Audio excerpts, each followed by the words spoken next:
Bonjour à toutes et à tous. Comme vous le savez maintenant, c'est le narrateur qui va lire l'histoire que j'ai créée. J'espère que ça vous plaira. On commence sans plus attendre.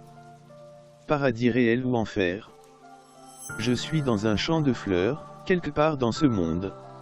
Je ressens dans mes cheveux la brise qui souffle faisant virevolter quelques mèches. C'est joli, elles font comme une chorégraphie harmonieuse dans les airs, dansant aux failles du vent, ne faisant qu'un avec cet élément. Et le ciel si bleu, si infini. J'ai l'impression de m'évader. Peut-être que si je saute assez haut, je pourrais plonger dans ce ciel bleu. Je suis pieds nus. Je ressens l'herbe et les fleurs alentour me chatouiller les mollets. Nous sommes en été, il fait chaud. Je pars me réfugier à l'ombre d'un arbre. C'est tellement beau. Si j'étais un peintre, je pourrais sans doute faire un tableau magnifique avec la tablette de couleurs que peut nous offrir ces fleurs des champs.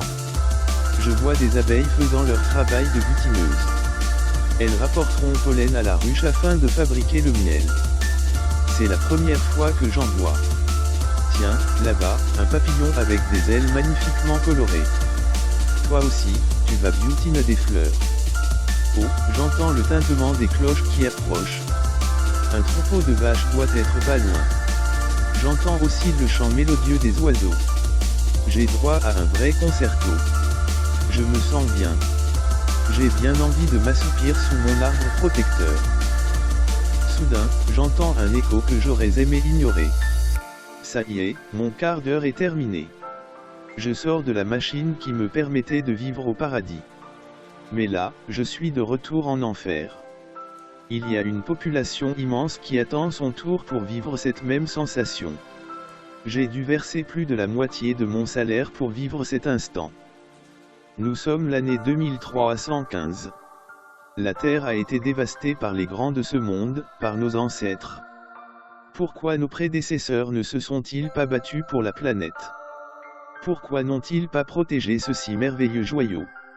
Regardez, aujourd'hui nous vivons dans un monde entièrement bétonné. Il ne reste plus de végétation, ou alors en cage ou luttant pour survivre dans ce monde si hostile. Les animaux, qui restent, sont en cage, dans des bulles, bien protégés pour qu'ils survivent.